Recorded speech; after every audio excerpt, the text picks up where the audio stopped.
bienvenue sur le réseau emedia.sn. Nous sommes avec Dr Cheikh Omar Diagne. Il est enseignant-chercheur, directeur du Centre de recherche et d'études en stratégie, finance et administration, CRESFA, géoéconomiste et expert financier. Il est membre d'une trentaine d'organisations, dont l'Association pour la revivification des valeurs islamiques et le collectif Non à l'homosexualité et la franc-maçonnerie. Il est consultant, écrivain. Il est un militant au service de la vérité.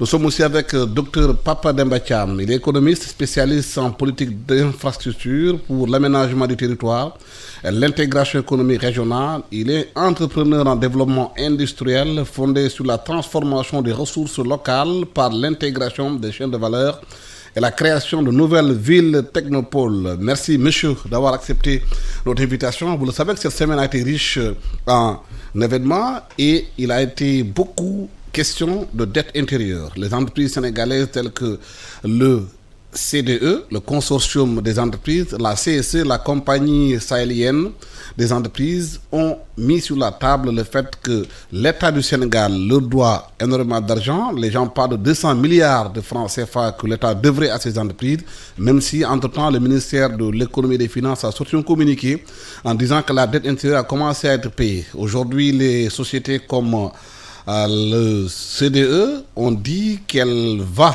licencier plus de 200 personnes. Docteur Omar Diagne, vous êtes observateur économiste de ce qui se passe dans ce pays. Pourquoi on a une telle dette intérieure et pourquoi les entreprises menacent de licencier? Donc, merci beaucoup Alassane.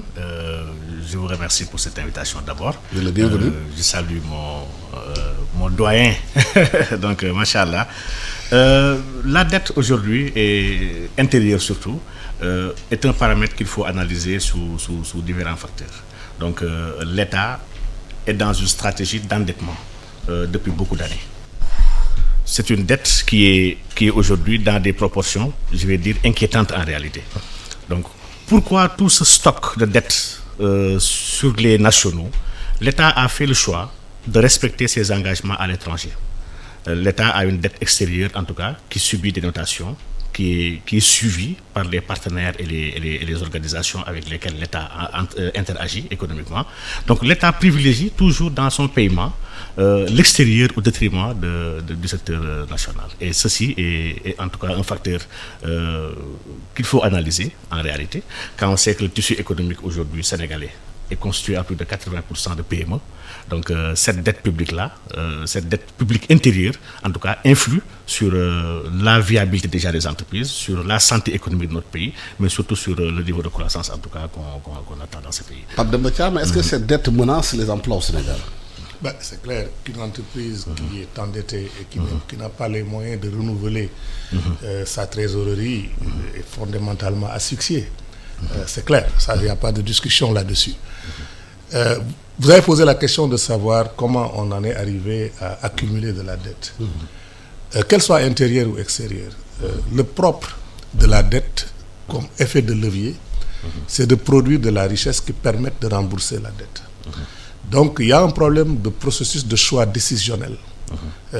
Dans les activités pour lesquelles l'État s'endette, il faudrait toujours avoir à l'esprit que ces activités se placent dans un schéma de création de richesse, j'allais presque dire simultané, et d'avoir une forme de fiscalité de développement, des formes d'effet retard sur la maîtrise des dépenses publiques, qui permettent d'organiser tout ça de telle manière à ce qu'il y ait de la viscosité et de la fluidité dans les opérations. Et j'ai le sentiment, et ça c'est pas le propre du Sénégal, ça c'est le propre de beaucoup de pays.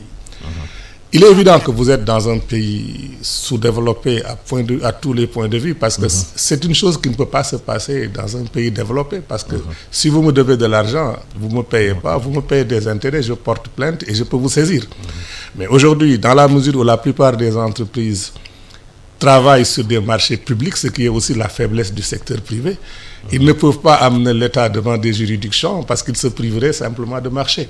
Donc fondamentalement, c'est tout le système qu'il faut revoir et trouver certainement des solutions d'urgence pour desserrer le nœud qui est en train d'étrangler les entreprises, parce que sinon on est en train de détruire le tissu économique qui a été difficilement constitué. Le constat qui a été fait, c'est que la plupart des entreprises qui évoluent au Sénégal dépendent des marchés de l'État. Est-ce que ce n'est pas une raison qui fait qu'aujourd'hui qu'elles sont dans des difficultés, si l'État est dans des difficultés? Effectivement, donc la plupart des entreprises aujourd'hui dépendent de l'État qui se positionne comme étant le premier grand investisseur dans ce pays, il ne faut pas l'oublier. Donc ces entreprises-là aujourd'hui sont éminemment attachées au dynamisme de l'État. Donc quand l'État est bien portant, ces entreprises peut-être se portent bien. Sauf que dans le cas du Sénégal, ces entreprises-là aujourd'hui ont d'énormes difficultés en matière de trésorerie. Déjà, dans la loi de finances initiale de cette année-ci, on parle d'appurement de la dette de 2017 et de 2018. Déjà, donc, il y a un gap, en tout cas aujourd'hui, temporel dans le règlement de cette dette-là. Donc, aujourd'hui, au sein de l'administration, pour beaucoup d'entreprises qui interagissent avec l'État, nous voyons que même pour être payé, il faut faire de la corruption en réalité. En fait, dans les services de l'État, on privilégie certaines entreprises au détriment d'autres. Parce qu'ils ont... C'est les plus corruptives. Effectivement. Et c'est ça, c'est problématique. C'est problématique dans un pays où ces entreprises-là, en fait, sont le nœud même de l'activité économique. Donc aujourd'hui, il faut réfléchir en tout cas sur ce système, comme l'a dit M. Thiam, c'est vrai que c'est un système. Donc il faut réfléchir à ce système-là, comment l'assainir et comment lui donner de nouveaux paradigmes pour évacuer ces questions-là. Le syndicat des BTP, ceux qui travaillent dans le bâtiment travaux publics, ont expliqué aujourd'hui les difficultés qu'ils ont pour être compétitifs vis-à-vis des entreprises étrangères. C'est que les entreprises nationales payent des taxes et beaucoup d'intérêts, contrairement à d'autres entreprises qui viennent s'installer au Sénégal, qui bénéficient quelque part de privilèges. Bon, il y a un problème toujours quand vous créez des disparités.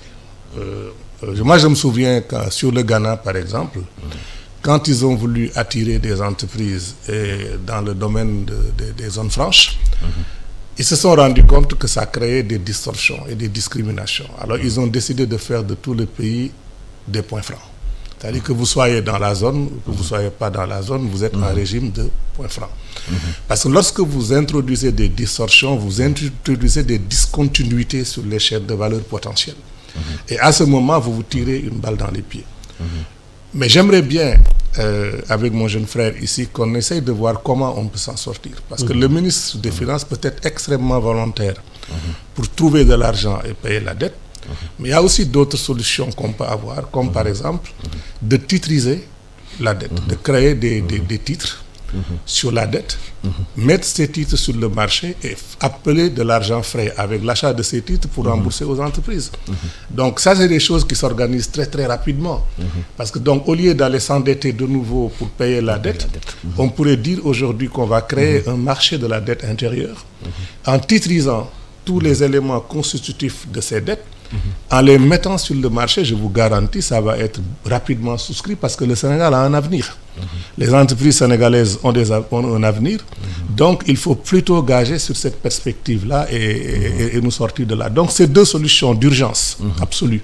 On doit le faire, mais on doit aussi penser une solution beaucoup plus stratégique de nous inscrire dans le moyen et long terme.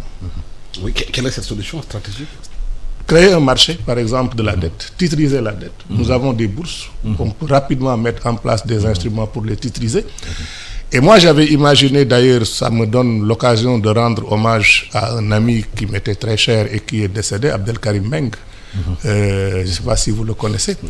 On avait imaginé avec Abdelkarim Meng un programme qui s'appelait la relance de la croissance inclusive par le remboursement de la dette intérieure. Ça fait longtemps.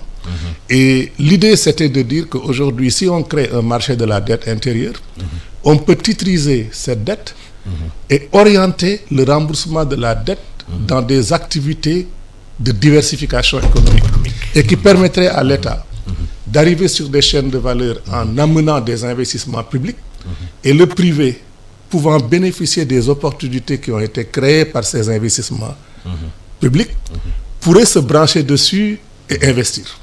Alors, ces propositions sont toujours là. Chaque fois que je pense à ça, je pense à lui et je prie pour lui. Mais le propre, c'est que ce qui est important, c'est que son esprit de ce que nous avons élaboré continue de vivre et j'espère que c'est une des solutions qu'on peut envisager. Mais pour cela, il faut une confiance entre les usagers et ceux qui gèrent l'État du Sénégal. Aujourd'hui, les gens ont vu que le système bancaire au Sénégal, il y a peu de taux de bancarisation parce que les Sénégalais n'ont pas souvent l'habitude de la confiance de l'argent dans les banques pour financer la dette. Effectivement, c'est un problème d'abord culturel. Les Sénégalais n'ont pas, ou bien les Africains en majorité, n'ont pas l'habitude en tout cas de fréquenter les banques pour des convictions des fois religieuses même. On assimile à tort la banque comme un outil en tout cas en déphasage avec les us et coutumes et surtout en déphasage avec la religion. Donc on a un des taux de bancarisation les plus faibles.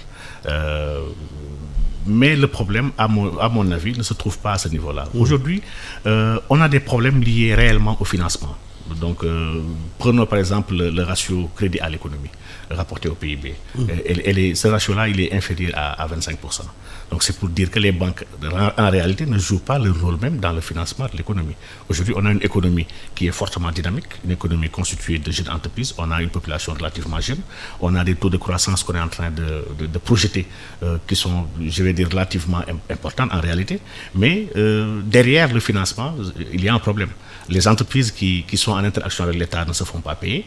L'accès au crédit aussi est un peu difficile. Donc ce mix-là est une répression monétaire assez grave en tout cas pour l'initiative en tout cas privée dans ce pays. Mais il faut réformer ce secteur bancaire-là et surtout partir de ce que M. Thiam dit.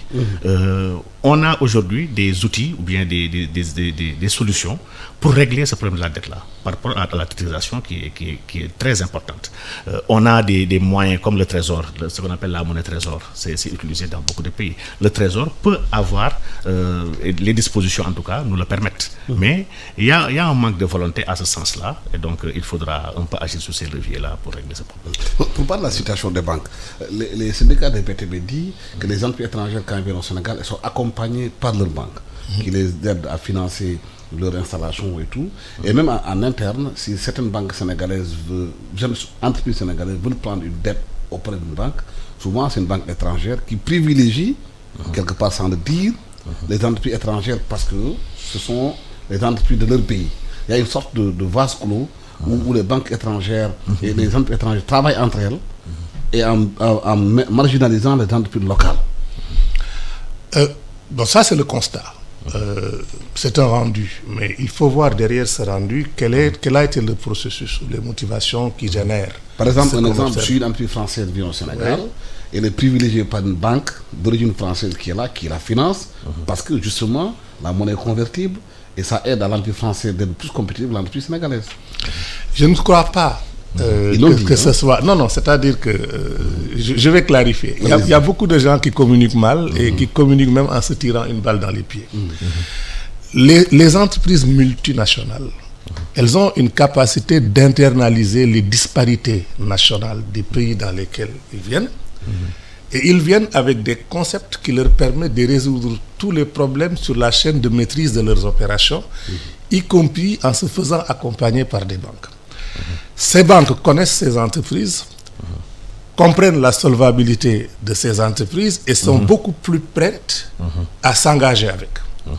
A contrario, vous avez une entreprise sénégalaise qui est installée dans un tissu économique qui n'est pas cohérent, dans lequel il y a de l'asymétrie de l'information.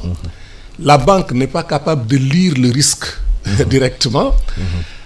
Le travail de la banque, ce n'est pas aller de résoudre ces problèmes sur le terrain. La banque va rester dans sa zone de confort. C'est la raison pour laquelle c'est la responsabilité de la politique économique d'aménager la lisibilité des opportunités économiques, y compris des risques, de manière à venir avec des instruments de mitigation des risques qui permettent de donner de la lisibilité sur les banques, pour les banques. Mais aujourd'hui, nous avons des outils formidables que nous pouvons mettre en valeur pour ça. Je vous dis qu'il y a des pays, beaucoup de pays, par exemple, de l'hémisphère nord, ont des fonds de pension qui cherchent désespérément des opportunités économiques. Alors, c'est une crise d'opportunités économiques qui est paradoxale, dans le sens où tout le monde se dit qu'on a des opportunités d'investissement, parce qu'il y a de la matière à transformer, il y a la position géostratégique du Sénégal, il y a tout ça. Mais entre ça et l'investissement, il y a une mer de choses. Donc la question, c'est comment on arrive à faire ça. Et aujourd'hui, vous avez des moyens digitaux et des moyens numériques qui devraient nous permettre de digitaliser le financement sur les chaînes de valeur.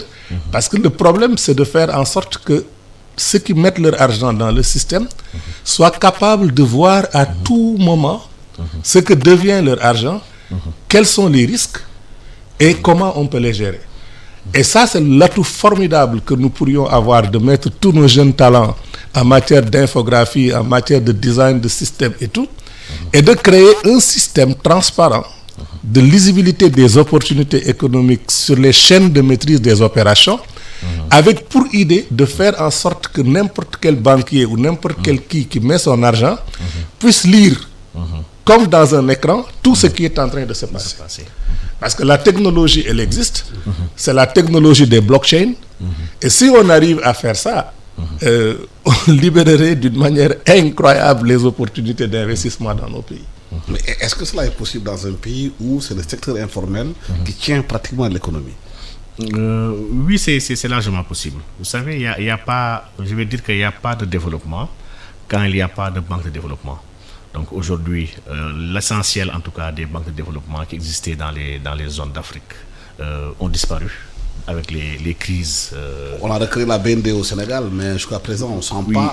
L'État du Sénégal a mis en place en tout cas un dispositif pour pouvoir accompagner justement ces PME et ces PMI. On peut parler de la BND, on peut parler du FONGIP, du FONGIS, mais en fait, jusqu'à présent, ça peine en tout cas à donner le dynamisme en tout cas qui était escompté lors de la création.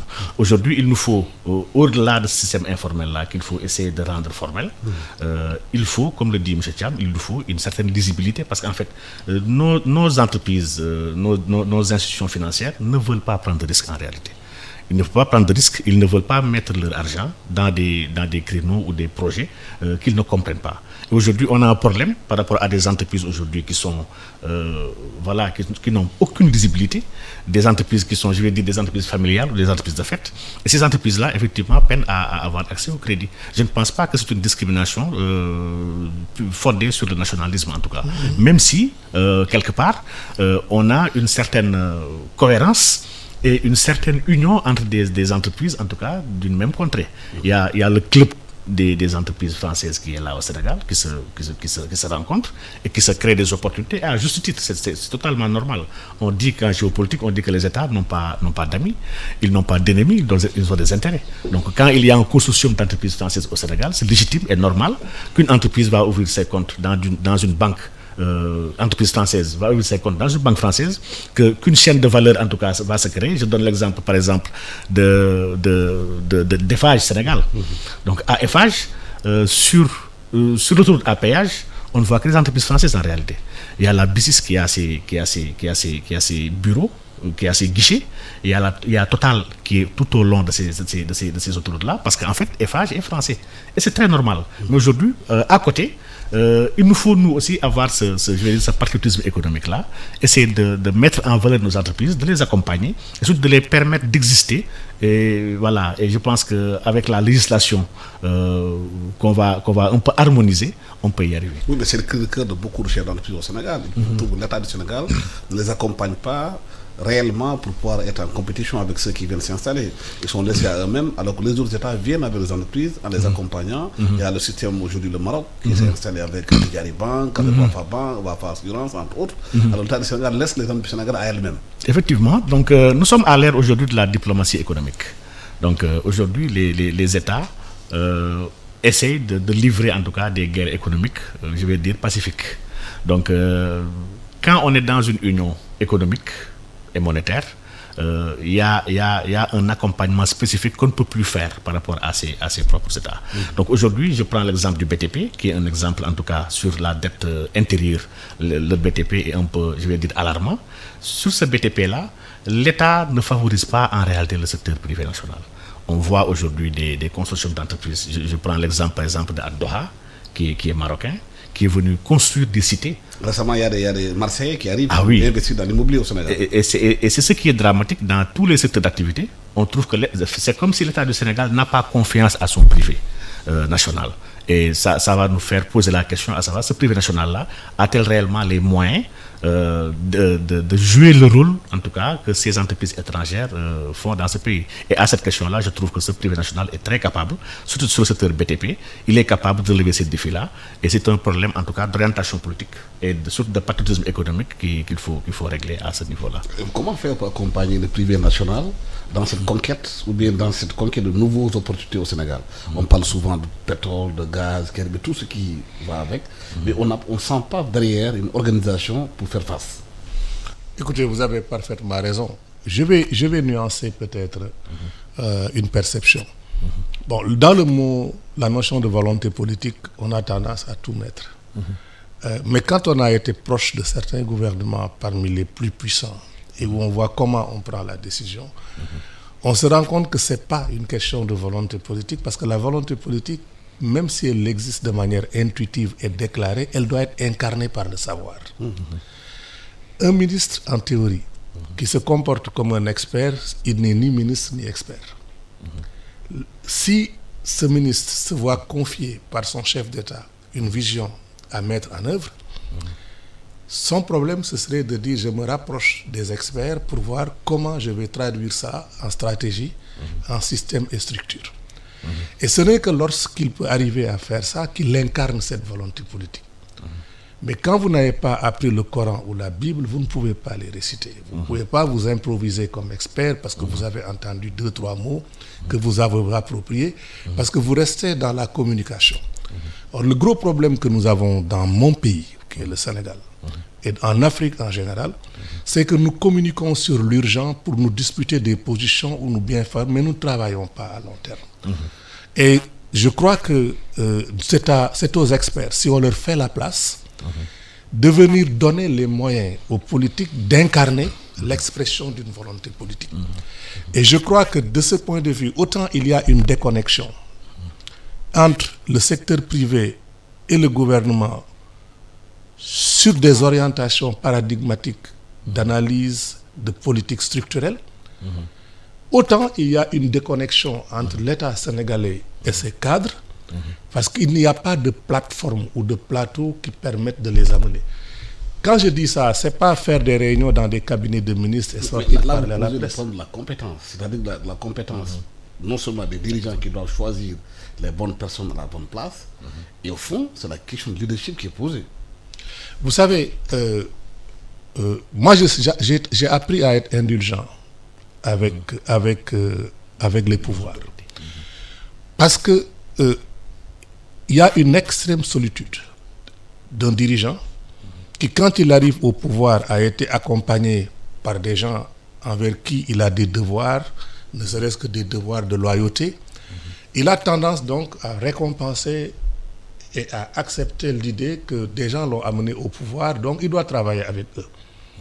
Mais ce gars-là, il n'a que 24 heures dans un jour et il est obligé de déléguer. Mais il ne peut pas être responsable des produits de sa délégation sur tout le monde. Sinon, il virerait tout le monde. Il mettrait tout le monde à la porte. Mais il met tout le monde à la porte, il n'a personne avec qui gouverner. C'est la raison pour laquelle c'est important. Le système qui vous amène au pouvoir, vous vous en débarrassez quand vous venez au pouvoir, mais en créant un contrat-système. Ce contrat-système, c'est passer les lignes partisanes, aller s'adresser à la société civile, aller s'adresser au secteur privé, aller s'adresser aux experts et créer des plateformes de dialogue où vous construisez non seulement le processus de dialogue qui est orienté vers des objectifs opérationnels, mais aussi mettre le contenu de ce dialogue. Aujourd'hui, vous allez voir le secteur privé. Vous savez, quand vous êtes dans le secteur privé, vous sautez sur les opportunités.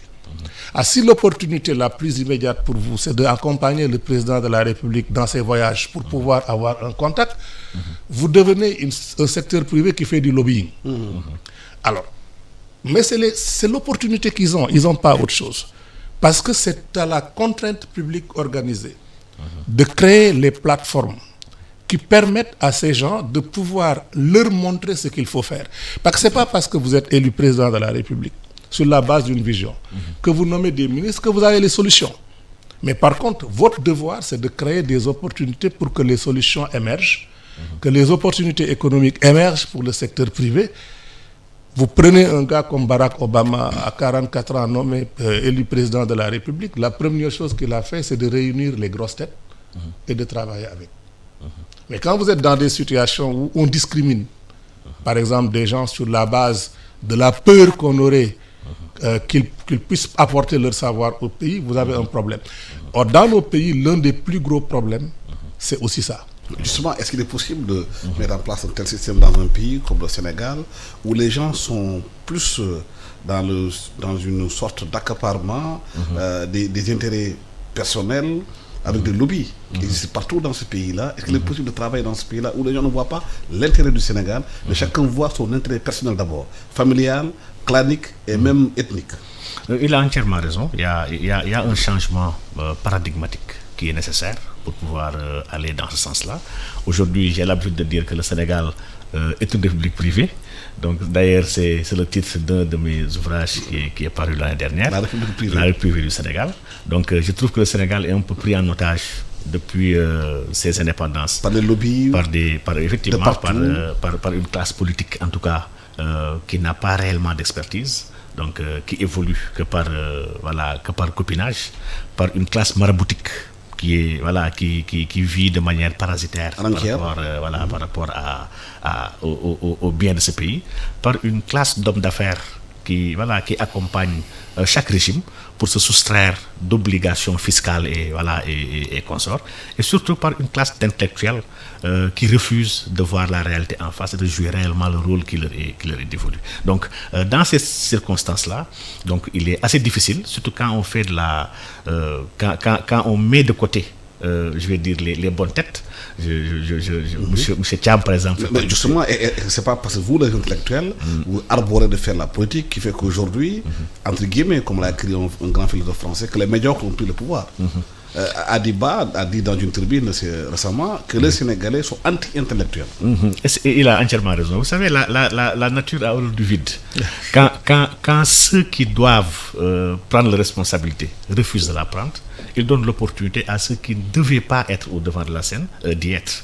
Et c'est ça le grand problème. C'est un des problèmes, en tout cas, de ce pays-là. Il y a des gens très compétents, il y a des gens de très grande volonté qui ont refusé de se livrer à l'activité politique sous prétexte que la politique est sale, sous prétexte que la politique est très mal faite dans ce pays, alors que politique ne rime pas avec saleté. La politique, je dirais même que c'est un devoir, en tout cas, pour chaque citoyen qui a bénéficié de l'apport et de l'appui de la République du Sénégal, en tout cas de rendre hommage à cette République-là en travaillant pour elle. Donc, mais est-ce que c'est pas parce que vous, les intellectuels, vous avez décidé d'être dans la périphérie qu'aujourd'hui vous avez des problèmes avec ceux qui dirigent le pays, parce que peut-être parmi certains d'entre eux ne sont pas compétents pour faire le travail qui doit être fait?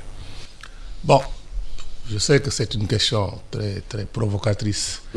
Et je n'ai pas été dépêché par tous les intellectuels. D'abord, je n'aime pas le mot intellectuel parce que je pense que c'est eux qui ont créé les problèmes.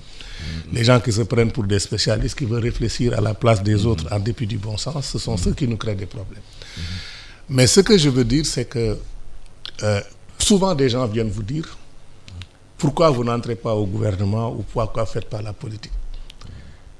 Tout le monde ne peut pas être dans un gouvernement. Et la pire manière, dans un système de prédation et de captation, pour une expertise, c'est de rentrer dans un gouvernement. Donc, il faut que ce que vous appelez les intellectuels, et que moi, que j'appelle l'expertise, trouvent son modèle d'affaires en politique. Et je crois que l'un des modèles d'affaires en politique, c'est de pousser ceux qui vont aller faire campagne pour se faire élire à faire ce qui est juste pour le pays. Et l'émission que vous êtes en train d'organiser participe de cette dynamique. Si, par exemple, nous sommes capables de parler, même dans des langues nationales, aux populations les plus éloignées, pour leur dire, voilà, dans votre région, voilà les perspectives économiques que vous avez, voilà les contraintes qu'il faut vaincre pour les réaliser. Voilà les risques qu'il faut gérer. Et voilà le type donc de dialogue que vous pouvez avoir avec vos autorités pour les amener à faire les bonnes politiques. Ces gens, vous les avez armés d'une capacité de négociation Et ce ne sont pas des gens qui seront dans la situation, faute d'alternative, de vendre leur vote pour un sac de riz ou pour 5 000 francs CFA. Parce que vous mettez dans la balance une perspective de développement économique. Et moi, je crois que l'un des rôles, et nous sommes en train de penser comment nous allons utiliser des moyens digitaux, utiliser les smartphones, parce que aujourd'hui, vous pouvez atteindre le monde entier par smartphone, pour démocratiser l'accès à la connaissance sur les premiers savoirs et les premiers métiers de la transformation de nos ressources dans les contrées les plus éloignées, de manière à ce que les politiciens ne jouent plus avec nos populations. À ce moment-là, si les intellectuels, que vous appelez les intellectuels, les experts et tout, font ce genre de travail, ils vont ouvrir des opportunités pour le secteur privé, ils vont créer une plateforme de dialogue entre le secteur privé et les gouvernements, et on ne pourra plus n'importe quoi. Je n'ai pas pu adresser la question sur la transition du secteur informel, mais je ne veux pas garder la parole. Alors, si vous pouvez revenir un moment là-dessus, ça nous permettrait de répondre. Pour que ce qu'il dit soit réel sur le terrain, il faudrait que les populations soient de plus en plus éduquées. Mais le constat qu'on fait dans ce pays, c'est que l'éducation est complètement délaissée. Les populations auxquelles on s'adresse, si elles ne sont pas averties, elles vont continuer à penser que c'est le sac de riz qui règle le problème. Parce qu'elles sont dans des situations de précarité. Effectivement, c'est un des premiers défis, en tout cas, qu'il faut régler. Vous savez, il y a ce qu'on appelle l'élite, je vais dire politico-religieuse, en tout cas, qui existe aujourd'hui de par l'ignorance et la pauvreté. Vous savez, l'élite religieuse... Qui maintiennent cette mémise, ils le construisent, ils l'entretiennent. Effectivement, parce que quand les peuples, les masses, parce que je dis toujours que ce pays-là, voilà, il y a des Sénégal. Aujourd'hui, il y a des Sénégal dans le Sénégal.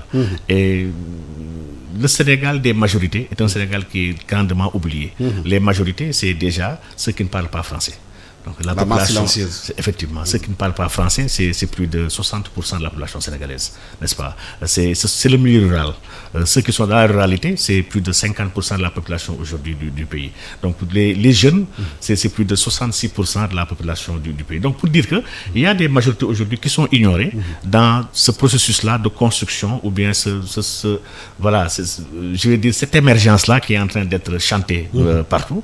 On est en train d'oublier des majorités, et sans ces majorités-là, on ne peut pas réellement faire quelque chose. Donc il nous faut, dans une démocratie en tout cas, parce que la base de la démocratie, c'est le savoir partagé, c'est la connaissance. On ne peut pas dire qu'on est dans une démocratie alors que les acteurs ne sont pas au courant des réalités et des enjeux du moment. Donc le premier problème en tout cas est un problème de conscientisation et surtout d'éducation par rapport à ces masses-là. On parle toujours d'une manne ou bien d'un cadeau de par notre population qui est jeune, mais ce cadeau-là peut se transformer en malédiction en réalité. Donc de par la bombe démographique, on peut basculer facilement sans éducation. Donc il nous faut travailler sur ces questions-là. Nous, par exemple, à notre niveau, nous sommes dans ce travail d'éveil. Nous faisons des séminaires de formation. Nous essayons de former le milieu rural à pouvoir s'approprier des questions de base, des questions de survie, pour ne plus être dépendant en tout cas des politiciens en tout cas, parce que les politiciens aiment garder ces populations-là dans la pauvreté pour pouvoir les manipuler, les instrumentaliser. Donc il nous faut déjà travailler pour les rendre autonomes déjà, et travailler en décryptant ou bien en traduisant dans les langues locales ce qui se fait et ce qui se dit dans le Haut-Sénégal, ce qu'on appelle le Haut-Sénégal. Et donc cela est notre approche en tout cas par rapport à ce que vous faites, parce que c'est ces choses-là qu'on devrait faire pour régler réellement les problèmes de ce pays. On n'a pas de l'informel, donc l'informel, si c'est la masse silencieuse qui n'a pas les mots de transformer, il y a un problème. Vous savez, partout dans le monde, le secteur privé a été fécondé par le secteur informel. La formalisation est venue par des règles de droit pour réguler, organiser, mais le droit est toujours venu régenter une réalité qui était toujours en cours. Mais ce système, c'est un système où le secteur informel parle la langue, comprend en même temps l'élite. Parce qu'au Sénégal, il y a un problème. Vous avez une élite qui parle français, un secteur informel qui parle wolof ou bien la langue nationale, que les gens ne comprennent pas, parce que la Chine, si elle est développée, c'est pas tous les Chinois parlent chinois. Les Français parlent français. Ah, c'est vrai. Est-ce qu'on peut se développer dans une langue étrangère? Non, je vous adore, j'adore la question. Parce qu'il y a ce que j'appelle le problème de la transversalité des cultures. Dans toutes les sociétés qui se sont développées, il y a la transversalité des systèmes et des cultures. Je vais essayer de m'expliquer dans des termes simples. L'entreprise française, elle est française parce qu'elle a une culture française. L'individu qui travaille dans l'entreprise, qu'il soit directeur général, qu'il soit simple employé, dans la famille dans laquelle il est, on a les mêmes valeurs. Quand il va à l'armée, ils ont les mêmes valeurs. Et avant, quand il était à l'école, ils ont les mêmes valeurs. Ce qui veut dire qu'il y a une osmose parfaite, une cohésion parfaite entre l'individu et son milieu, qu'il soit au travail, dans la famille ou dans l'entreprise. L'échec de l'entreprise occidentale formelle en Afrique, c'est que cet individu connaît des ruptures de transversalité. Dans la famille, il y a des normes et des règles. Quand il est en dehors de l'entreprise, il y a des normes. Et quand il est à l'intérieur de l'entreprise, on lui fait fonctionner comme si c'était une entreprise française, avec des petits, avec la cravate qui botte l'arrière-train, à des vieux qui, quand ils sortent, sont leurs patrons. Donc, il y a une situation de tension et de conflit, qui est une situation permanente et qui crée la négation de l'universalité ou de la globalité de la culture d'entreprise. C'est pour ça que cette entreprise a toujours échoué et on a toujours dit que les Africains ne peuvent pas. Mais ceux qui n'ont jamais rien compris... Mais est-ce que ce n'est pas ça qui pose des perturbations psychologiques même dans la gestion de l'entreprise? Mais clair. Mais par contre, cette perturbation psychologique n'existe pas dans l'entreprise informelle. Parce que l'entreprise informelle peut être créée par un marabout, un chef de famille et tout. Il a ses fidèles, donc ils parlent le même langage, ils ont les mêmes valeurs. C'est la raison pour laquelle ces entreprises informelles que vous êtes prospèrent partout. Le gros problème qu'il y a maintenant, c'est que les moyens de l'industrialisation, ce que j'appelle l'industrialisation, c'est la production de masse. Il faut avoir l'industrie bancaire, du tourisme, mais quand on produit en masse, avec des effets d'échelle, on a besoin de ça pour grandir. Mais pour grandir, ça veut dire qu'il faut une certaine forme de formalisation parce que les ressources que vous allez chercher sont dans le secteur formel. Donc le grand défi en matière de politique économique, c'est de voir comment on va soutenir les entreprises du secteur informel pour qu'elles trouvent leur intérêt dans une formalisation qui leur permette de créer des richesses. Et je vous assure que si vous arrivez à faire ça, elles seront les premières à vouloir payer les impôts parce que l'impôt devient un coût, pas des frais. Et la différence entre un coût et des frais, c'est que le coût, c'est un sacrifice de ressources avec l'objectif de gagner plus qu'on a sacrifié. Si on vous dit vous sacrifiez 100, vous gagnez 1000, vous allez mettre 1 million. Tandis que des frais, ce sont des choses que tout le monde peut éviter. Alors donc, si vous voulez, il y a une véritable problématique qui est à notre portée. Il y a plein de gens qui sont capables de réfléchir à ça. C'est la raison pour laquelle nous avons la chance aujourd'hui, dans un pays comme le Sénégal, d'avoir enfin séparé ministère des Finances, ministère de la Planification et ministère de l'Économie. Maintenant, il faut créer des compétences en matière du ministère de l'Économie parce qu'on ne peut pas continuer à gérer le ministère comme si on avait juste séparé un immeuble où chacun gère son otage. On constate aujourd'hui que le Sénégal fait l'objet d'un regain d'intérêt sur le plan international. Aujourd'hui, Mike Pompeo, le secrétaire d'État américain, était à Dakar, le Premier ministre canadien était à Dakar, le président turc était à Dakar. Pourquoi ce regain d'intérêt pour le Sénégal? Est-ce que le pays est attractif du point de vue économique ou bien est-ce que c'est pour encore davantage pomper l'argent du Sénégal pour l'extérieur? Oui, Hassan, c'est une réalité. Vous savez, je disais tantôt que les pays, les États, n'ont pas d'amis ni d'ennemis. Ils ont des intérêts. Donc aujourd'hui, comme je disais, la diplomatie est une diplomatie économique. Vous voyez, quand les responsables, en tout cas des pays, j'aime même pas le nom, mais les pays du Nord, quand ils viennent dans les autres pays, ils voyagent avec des chefs d'entreprise.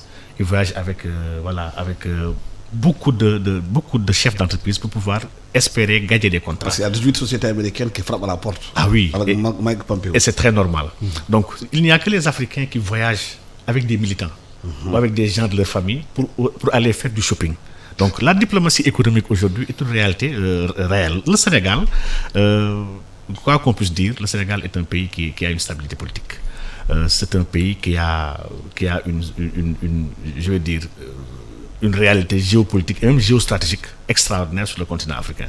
C'est la porte de diffusion, en tout cas, de beaucoup de choses sur le continent africain.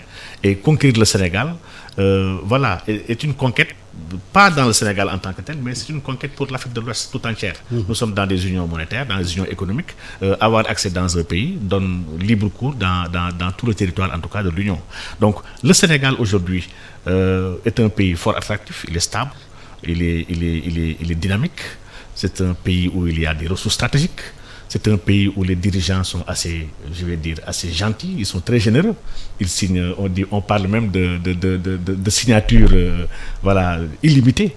Donc, venir conquérir ce pays est dans une logique assez normale pour les pays qui sont en quête de croissance. En fait, c'est nous aujourd'hui qui devons nous interroger sur pourquoi être aussi donneur, en tout cas, par rapport aux entreprises étrangères, alors que nous pouvons créer nos propres champions, alors que nous pouvons accompagner nos bébés d'entreprise pour qu'ils deviennent grands. Donc c'est à ce niveau-là qu'on doit replacer cela. Et si nous sommes fortement compétitifs, obligatoirement les entreprises étrangères qui vont venir n'auront pas du succès devant les entreprises, devant les champions en tout cas nationaux qu'on aura créés. Mon parent paysan de Djidakar, là-bas dans le Dagana, il voit tous ces autorités défiler au Sénégal, aller au palais, être reçus. Il se dit, mais ce qu'ils viennent faire là, en quoi ça peut me toucher moi? Vous savez, moi j'ai bien aimé ce que mon jeune frère Diagne a développé. C'est plein de lucidité. Avant de venir à ce que peut attendre le peuple profond comme le paysan de Dagana, moi je vais simplement vous dire que les investisseurs des marchés émergents développent des expertises et des compétences pour les accompagner. C'est-à-dire, ils viennent dans un pays et ils regardent quel type d'expertise ils doivent avoir pour pouvoir suivre ces opportunités. Donc ces gens qui sont avec Mike Pompeo, ils ont fait leur brainstorming, ils ont fait leur discussion et ils ont vu du potentiel. La question maintenant pour eux, en venant ici, c'est que est-ce que nous avons été également préparés pour prendre en compte les intérêts de nos populations les plus reculées et se dire si les Américains s'intéressent dans ces pays, dans quelle direction on doit les amener pour travailler sur quel type de ressources en ayant à l'esprit un partenariat gagnant-gagnant. Moi, je me souviens quand j'étais à l'OCDE, j'avais fait une interview dans Le Monde, c'était en avril 2003, où je disais que moi, je serais heureux que les Américains débarquent sur l'Afrique. Parce que ça va nous permettre de rompre avec une tradition domaniale, d'une administration coloniale ou néocoloniale qui avait l'habitude simplement de se comporter en chef. Ils n'ont jamais vu le potentiel qu'il y avait même dans les ressources halieutiques au Sénégal. Le pétrole était là, ils ne l'ont même pas découvert. Mais quand les Américains qui avaient commencé à s'intéresser à l'Afrique en cherchant des ressources énergétiques débarquent sur le continent, ils vont trouver d'autres types de ressources. Et en ayant l'esprit d'entreprise qui est le leur, ils savent qu'un esprit d'entreprise doit se faire dans un partenariat. Ce n'est pas la même chose que l'esprit d'administration qui pille. Même s'ils ont décapité le roi en 1789, dans chaque Français dort un potentat potentiel. Et c'est la raison pour laquelle, comme ils ont été l'habitude d'être portés par nos grands-pères et tout ça là, ils ont du mal à se départir de cette affaire, de ce complexe. Et je le dis toujours parce que moi, je suis un citoyen du monde. Je crois en l'universalité. Et c'est pour ça que j'étais très content quand je ne suis pas de ceux qui jetaient la pierre à Senghor, parce que j'avais compris son discours. Notre destin est lié avec les autres. Parce que, cher ami Alassane, Dakar est le pays le Sénégal est le pays le plus stratégique du continent africain. C'est la pointe qui avance dans l'océan à 6 heures de New York, à 6 heures du Brésil, à 5h30 de la France. Oui, mais 60 ans qu'on le dit, 60 ans. Le Sénégal va avoir cette année 60 ans. Oui. Qu'est-ce que ça a fait pour le Sénégal? Qu'est-ce que le Sénégal a gagné dans tout ça, dans cette position stratégique? Pendant 60 ans, on le dit, depuis les indépendances. Alors, je vais vous donner un exemple. Dubaï, c'était un village de pêcheurs. Ils ont compris qu'ils avaient un caractère stratégique, ils en ont fait un hub international, une plateforme de marché. Mais nous, on a fait quoi? Rien. Par rapport à ça, Parce qu'on n'a pas bâti l'économie de ce pays sur ses forces. On bâtit une économie sur ses forces. Quand vous construisez des chaînes de valeur intégrées et qui relient des pôles, vous transformez des lignes de production potentielles. Rien que la hiérarchie des ports, que ce soit des ports principaux, des ports secondaires, alliés à des plateformes logistiques, des ports secs, pourrait permettre d'attirer toutes sortes d'industries dans ce pays, ce qui ouvrirait des opportunités de transformation par les plateformes d'appui, des plateformes de compétitivité qu'on met. Donc la politique doit être orientée. Si vous dites aujourd'hui mon objectif, c'est de faire du Sénégal une plateforme logistique en prenant comme prétexte de transformer l'avantage comparatif de sa position géographique en avantage compétitif, en alignant les bonnes politiques, en alignant les bonnes stratégies, vous savez directement où vous allez. Alors, cette réflexion-là, malheureusement, nous ne l'avons jamais eue pour des raisons historiques, mais ce n'est pas des excuses. Ce n'est pas le régime actuel, c'est tout le monde qui a fait ça. Parce que dès l'instant que nous avons été indépendants, il nous appartenait à nous de réfléchir sur notre destin, notre position par rapport au monde et d'inventer notre propre modèle. Mais nous n'avons jamais eu d'autonomie décisionnelle là-dessus. Nous avons toujours eu un destin de feuilles mortes parce que nous étions portés par le vent des autres, le vent de l'ajustement structurel. Maintenant, même quand nous sommes en train de discuter avec les autres, nous sommes sur leur agenda. Les Chinois se disent Chine, Afrique. Tout le monde accourt pour discuter de ce que les Chinois veulent faire en Afrique. France, Afrique, tout le monde fait ça. Où est l'agenda africain là-dedans? C'est les Africains qui aujourd'hui devraient se dire qu'est-ce que je vais amener? Qu'est-ce que nous allons amener les gens faire en Afrique? Alors donc, ce n'est pas seulement la plateforme logistique de Dakar, c'est dans tous les domaines. Mais face à cette situation-là aujourd'hui, à quoi sert donc le dialogue national? Qu'on a en train de faire? Est-ce qu'il a un sens? Le dialoguer a toujours un sens. Mais le dialogue national, à l'état actuel des choses, n'a aucun sens parce que dialoguer sur quoi? Dialoguer pourquoi? Dialoguer avec qui? Donc voilà des questions de base qu'on n'a pas réglées. Quand un dialogue national a été créé, avec majoritairement des personnes du troisième âge, quand on sait que la moyenne en âge, la moyenne nationale dans notre pays tourne autour de 20 et quelques années, donc dialoguer, je ne trouve pas actuellement aujourd'hui la pertinence de ce dialogue-là. Le dialogue pouvait être porté par l'Assemblée nationale. Mais M. Thiam apporte des questions extraordinaires. En fait, l'Afrique ne s'est jamais départie de son statut de colonie, en réalité. Donc, je crois que c'est le résultat de l'assimilation qu'on a subie. Donc, aujourd'hui, en tant que néocolonie, l'Afrique s'inscrit toujours dans des dynamiques suivistes. Nous sommes dans une dynamique, voilà, pas de partenariat. Mais comment créer la rupture pour que justement cette dynamique de suivisme qu'on en sorte? Qu'est-ce qu'il faut faire pour en sortir? Ce que nous sommes en train de faire déjà est un premier pas. Discuter et poser le débat. Mais il nous faut des cadres beaucoup plus appropriés où ceux qui sont, voilà, je vais dire les experts et ceux qui ont travaillé ces questions-là puissent s'entretenir et produire quelque chose. Vous savez, je donne toujours l'exemple de la Malaisie. Donc, en Malaisie, donc, on a séquestré l'ensemble des économistes pour les obliger à créer, à mettre en place un plan pour sortir ce pays-là de la situation dans laquelle elle a été. Mahathir ne les a pas donné de cadeaux. Donc, pour dire que aujourd'hui, on a beaucoup d'expertises qui sont là. Beaucoup d'entre eux sont même expatriés parce qu'ils n'ont pas de cadre approprié pour pouvoir mettre en œuvre le savoir.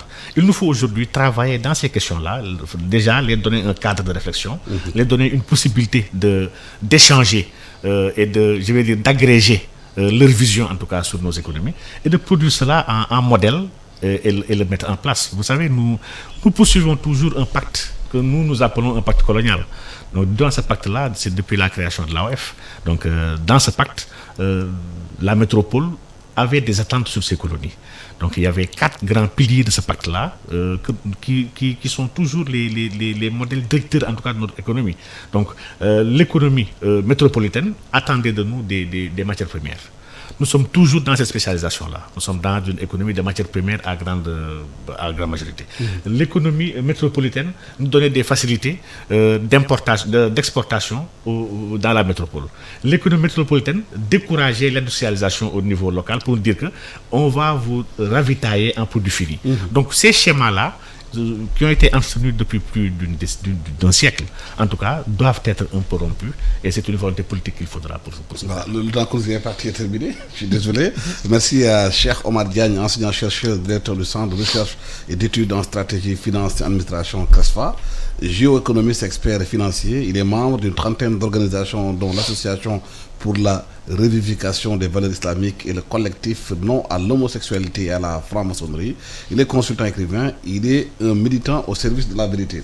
Merci à Pape Demba Thiam, qui est économiste spécialiste en politique d'infrastructure pour l'aménagement du territoire et l'intégration économique régionale. Il est entrepreneur en développement industriel fondé sur la transformation des ressources locales par l'intégration des chaînes de valeur et la création de nouvelles villes technopoles. À la technique, Biran Sissi et toute l'équipe technique de ITV, au micro Alassane Samba Diop. Excellent dimanche à tous.